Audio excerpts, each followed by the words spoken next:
Welcome to Angel TV and also welcome to Crossfire. Willkommen zu Angel TV und auch zu Kreuzfeuer. May God bless you as you begin to view this channel. Möge Gott euch segnen, während ihr beginnt, diesen Sender zu schauen. We are in a series of studying on the topic called commitment. Wir studieren gerade über das Thema Hingabe, Verpflichtung. In every aspect of our life, commitment is very important. In jedem Bereich unseres Lebens ist Verpflichtung sehr wichtig. Whatever status of society that we are in, we are committed to something. Was immer der Status ist in der Gesellschaft, wo wir sind, wir sind zu etwas verpflichtet. If we want to progress in life, in business, in ministry or in family, there needs to be commitment. Wenn wir wachsen wollen im Dienst, in der Familie, im Geschäft, wir brauchen da Verpflichtung. Today's topic we're going to talk about maintaining commitment. In unserer heutigen Serie werden wir zum Thema sprechen, die Verpflichtung, die Hingabe zu behalten. Number one, maintaining commitment is through repentance. Die Verpflichtung beibehalten ist durch Buße. Repentance is a time that we acknowledge our wrong. In Buße ist eine Zeit, wo wir unsere Fehler eingestehen. We don't pretend that everything is all right. Wir tun nicht so, als ob alles okay und in Ordnung ist. Neither do we put it aside. Und wir tun es auch nicht zur Seite schieben. But when God began to speak to our hearts, Aber wenn Gott beginnt, zu unseren Herzen zu sprechen, we begin to repent and do what is right. dann tun wir Buße und fangen an, das zu tun, was richtig ist. In Judges chapter 10 verse 10 and also in verse 16, Im Richter 10, Vers 10 und auch im Vers 16. then the sons of Israel cried out to the Lord, saying, We have sinned against you, for indeed we have forsaken our God and served Baals. Da schrien die Söhne Israel zu dem Herrn um Hilfe und sagten, wir haben gegen dich gesündigt, weil wir unseren Gott verlassen und den Baalim gedient haben. Then in verse 16, they put away their foreign gods from among them and served the Lord, and he would bear the misery of Israel no longer. Und dann im Vers 16, und sie entfernten die fremden Götter aus ihrer Mitte und dienten dem Herrn. Da wurde seine Seele ungeduldig über das Elend Israels. Right here the sons of Israel began to cry out to God. They repented and turned away from idol worship. Und hier rufen die Söhne Israels aus zu Gott und sie tun Buße und sie kehren um von ihrem Götzendienst. When we repent through the word of God and through the conviction of the Holy Spirit, Wenn wir durch Gottes Wort Buße tun und durch die Überführung des Heiligen Geistes, I'm sure that we will walk in full commitment to the Lord Jesus Christ. dann bin ich mir sicher, werden wir in voller Hingabe zum Herrn Jesus Christus wandeln. Number two area, maintenance of our commitment, Nummer 2, das Beibehalten unserer Verpflichtung, is through the word of God. ist durch Gottes Wort. We need to diligently begin to read and study the word of God. Wir müssen fleißig Gottes Wort lesen und studieren. In Nehemiah chapter 9 verse 2 to verse 3, Im Nehemia 9, Vers 2 bis 3. the descendants of Israel separated themselves from all foreigners, stood and confessed their sin and iniquities of their father. While they stood in their place, they read from the book of the Lord their God for the fourth of the day, and another fourth day, confessing and worshipping the Lord their God. Und alle, die israelitischer Abstammung waren, sonderten sich ab von allen Söhnen der Fremde. Und sie traten hin und bekannten ihre Sünden und die Verfehlungen ihrer Väter, und sie standen auf an ihrer Stelle, und man las das aus dem Buch des Gesetzes des Herrn ihres Gottes vor, ein Viertel des Tages. Ein anderes Viertel des Tages bekannten sie ihre Verfehlungen und warfen sich nieder vor dem Herrn ihrem Gott. That is why it's important to read the word, so he begin to reveal to our hearts where we are in the sight of God. Deswegen ist es wichtig, dass wir Gottes Wort lesen, weil das uns offenbart, wo wir aus der Sicht Gottes heraus stehen. Just as David began to say in Psalms chapter 1 verse 2 and verse 3, Und wie David begann zu sagen im Psalm 1, Vers 2 und Vers 3, but his delight is in the law of the Lord, and in his law he meditates day and night. He will be like a tree that firmly planted by streams of water, which yields its fruit in seasons, and its leaf does not wither, and in whatever he does he prosper. sondern seine Lust hat am Gesetz des Herrn und über sein Gesetz sinnt Tag und Nacht. Er ist wie ein Baum gepflanzt an Wasserbächen, der seine Frucht bringt zu seiner Zeit und dessen Laub nicht verwelkt. Alles, was er tut, gelingt ihm. As you and I begin to keep the word in our heart, it maintains our commitment to him. Während du und wir sein Wort in unserem Herzen bewahren, dann hält das unsere Verpflichtung ihm gegenüber. Even though the principle may be very simple, but many believers find it very hard to begin to keep it. Auch wenn das Prinzip sehr einfach erscheint, finden es viele Gläubige sehr schwierig, das zu halten. You and I, we need to discipline ourselves so that we maintain our commitment to Jesus. Du und ich, wir müssen uns selbst disziplinieren, dass wir unsere Hingabe zu Jesus bewahren. Number 3, maintenance to our commitment is prayer. Nummer 3, dass wir diese Hingabe aufrechterhalten, geschieht durch Gebet. Prayer is a connecting time between ourselves and the Lord. Gebet ist eine Zeit der Verbindung zwischen uns und Gott. You want to be committed, stay in prayer. Ihr wollt hingegeben bleiben, bleibt im Gebet. Not religious ritual prayer, but sincere prayer in the Spirit of God.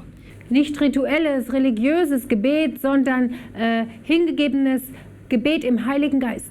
We look in the life of King Solomon about prayer and seeking the face of God. Wir können im Leben von Salomo schauen über Gebet und das Suchen des Angesichtes Gottes. In 2 Chronicle chapter 7 verse 1 and 2, Im 2. Chronik 7, Vers 1 und 2, when Solomon had finished praying, fire came down from heaven, consumed the burnt offering and the sacrifice, and the glory of the Lord filled the house. The priest could not enter into the house of the Lord because the glory of the Lord filled the Lord's house. Und als Salomo zu Ende gebetet hatte, da fuhr das Feuer vom Himmel herab und verzehrte das Brandopfer und die Schlachtopfer. Und die Herrlichkeit des Herrn erfüllte das Haus, und die Priester konnten nicht in das Haus des Herrn hineingehen, denn die Herrlichkeit des Herrn erfüllte das Haus des Herrn. So here we see that after Solomon had prayed, finished praying, fire from heaven began to come down. Und wir sehen hier, nachdem Salomo fertig gebetet hatte, kam Feuer vom Himmel herab. We look in the life also in Daniel, he began to pray. Wir können uns das auch im Leben von Daniel anschauen, als er begann zu beten. Daniel's prayer was dependent upon the Lord. Daniels Gebet war abhängig vom Herrn. Daniel chapter 6 verse 10. Daniel 6, Vers 11. And now when Daniel knew that the document was signed, he entered his house. Now in the roof chamber he had windows open towards Jerusalem, and he continued leaning on his knees 3 times a day, praying, giving thanks before his God, as he has been doing previously. Und als Daniel erfuhr, dass das Schriftstück ausgefertigt war, ging er in sein Haus. Er hatte aber in seinem Obergemach offene Fenster nach Jerusalem hin, und 3-mal am Tag kniete er auf seine Knie nieder, betete und pries vor seinem Gott, wie er es auch vorher getan hatte.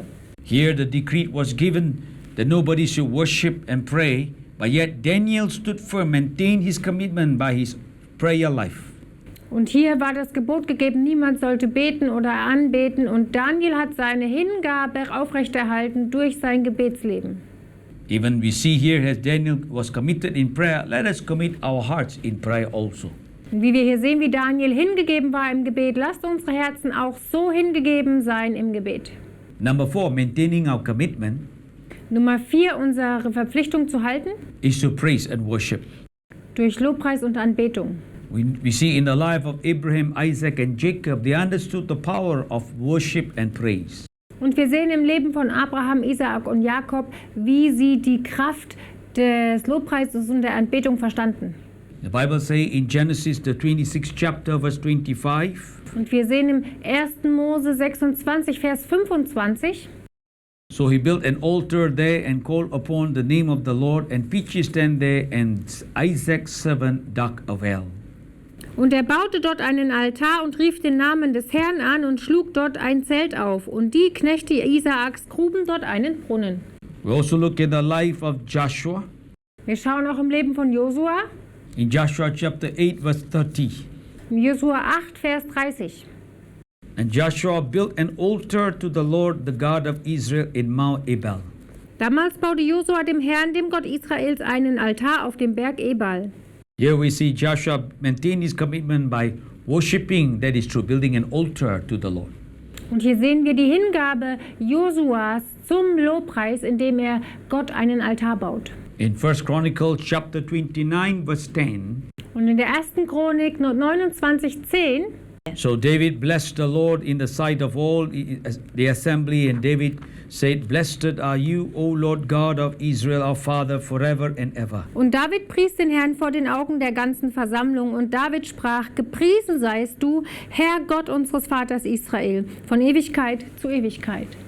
And you and I maintain our commitment, that is true, by praise and worship. Wenn du und ich unsere Hingabe festhalten durch Lobpreis und Gebet. Do not wait to enter the house of God to worship God, but you can worship and praise God at home.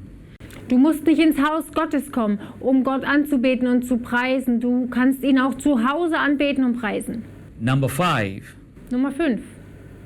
Maintaining our commitment is being filled with the Spirit of God. Unsere Hingabe zu bewahren ist, wir müssen gefüllt sein mit dem Heiligen Geist.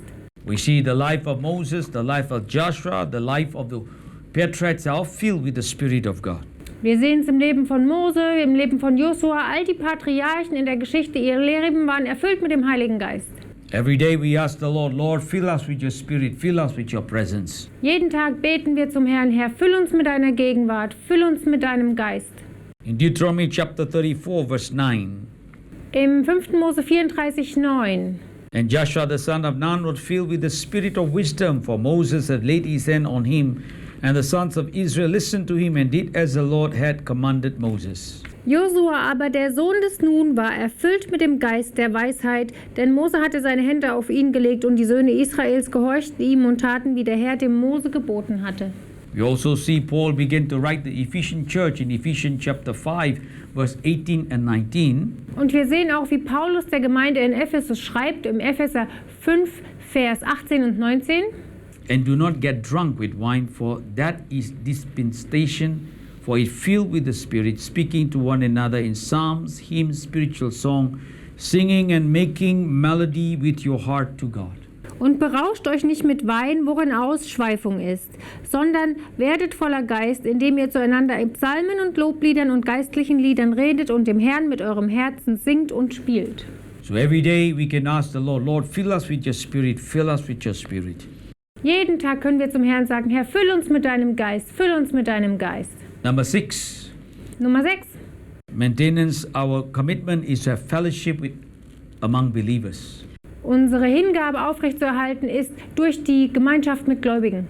As you begin to fellowship with one another, that strengthen your commitment to the Lord and with believers.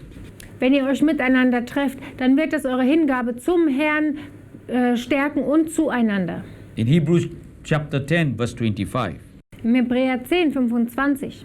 Not forsaking our assembly together as it is habit of some, but encouraging one another, and all the more as you see the days drawing near.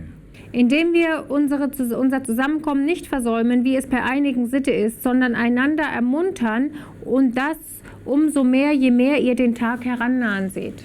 As we begin to fellowship one another with believers, that becomes our strength in commitment to the Lord.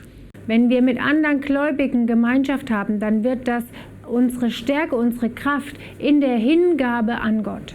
Number 7, Nummer 7.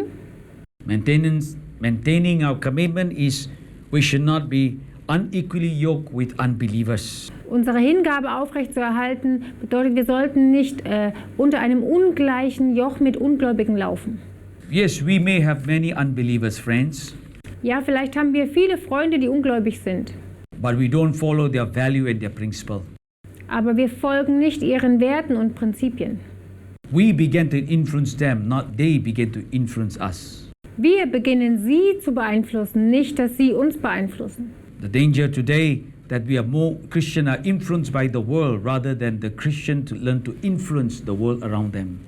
Heute haben wir die Gefahr, dass die Christen mehr von der Welt beeinflusst sind, als dass die Christen die Welt um sie herum beeinflussen.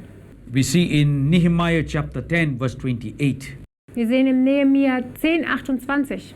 Now the rest of the people, the priests and the Levites, the gatekeepers, the singers, the temple servants, and all those who had separated themselves from the people of the land to the Lord of God, their wives, their sons, and their daughters, all those who have knowledge and understanding.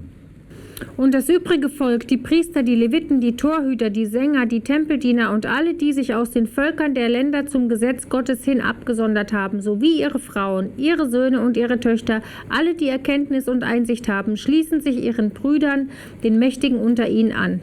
And these are the people in the time of Nehemiah separate themselves from the people and begin to focus on the Lord. Und das sind die Leute, als sich Nehemia abgesondert hat und hat begonnen, sich auf den Herrn zu konzentrieren. Number 8, Nummer 8. maintaining our commitment is through correction and discipline. unsere Hingabe zu erhalten ist durch Korrektur und Disziplin. Correction and discipline bring us back to the right path we have committed to the Lord. Und Korrektur und Disziplin bringt uns zurück auf den rechten Weg, wo wir hingegeben sind zu Gott. There are times in our life when we have walked away from the Lord or when we are not committed, God will discipline us so that we will go back to this path that God has laid before us. Und es gibt Zeiten in unserem Leben, wo wir nicht hingegeben sind oder den Weg verlassen haben. Und dann diszipliniert uns Gott, damit wir zurückgehen und den Weg laufen können, den er vor uns gelegt hat. Just as the Hebrew writers say in Hebrews chapter 12, verse 7 to 11, Wie der Schreiber des Buches der Hebräer im Hebräer 12, 7 bis 11 sagt.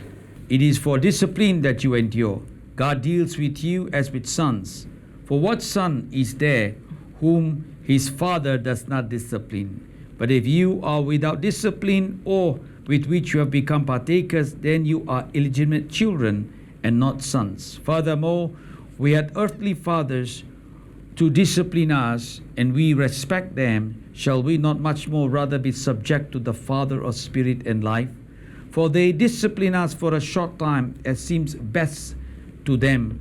But he discipline us for our good, so that we may share his good holiness. All discipline for a moment seems not to be joyful, but sorrowful. Yet to those who have been trained by it, afterward it yields the peaceful fruit of righteousness. Was ihr erduldet, ist zur Züchtigung. Gott behandelt euch als Söhne. Denn ist der ein Sohn, den der Vater nicht züchtigt? Wenn ihr aber ohne Züchtigung seid, deren alle teilhaftig geworden sind, so seid ihr Bastarde und nicht Söhne. Zudem hatten wir auch unsere leiblichen Väter als Züchtiger und scheuten sie. Sollen wir uns nicht vielmehr dem Vater der Geister unterordnen und leben? Denn sie züchtigten uns zwar für wenige Tage nach ihrem Gutdünken, aber zum Nutzen. Er aber zum Nutzen, damit wir seiner Heiligkeit teilhaftig werden. Alle Züchtigung scheint uns zwar für die Gegenwart nicht Freude, sondern Traurigkeit zu sein. Nachher aber gibt sie denen, die durch sie geübt sind, die friedvolle Frucht der Gerechtigkeit. Here we see when we are disciplined through the scripture that has spoken to us. Hier sehen wir, wenn wir diszipliniert werden durch die Schrift, die zu uns gesprochen hat. Do not say in your heart that God hates you. God loves us. Dann sag nicht, Gott hasst dich, Gott liebt uns. That through the discipline, we see the fruit of righteousness in our life. Aber durch Züchtigung werden wir die Frucht der Gerechtigkeit in unserem Leben sehen. Number 9, Nummer 9. maintaining our commitment is through testimony or witness unto the Lord. Unsere Verpflichtung zu erhalten ist durch Zeugnis geben oder Zeugnisse weitergeben. God always will command us to tell about others about His goodness and His greatness. Gott wird uns immer dazu auffordern, anderen über seine Güte und Gnade zu erzählen. Just as we see in the book of Acts, Wie wir in dem Buch der Apostelgeschichte sehen. after the disciples were baptized in the Holy Spirit, Nachdem die Jünger im Heiligen Geist getauft worden waren and later they were scattered, und später wurden sie zerstreut. the Bible says in Acts chapter 8 verse 4, Die sagt die Bibel in Apostelgeschichte 8, Vers 4. therefore those who have been scattered went about preaching the word. Die vertrieben worden sind, sind gegangen, haben das Wort verkündet. Even in the time of persecution and being scattered, they committed their life in preaching the word of God.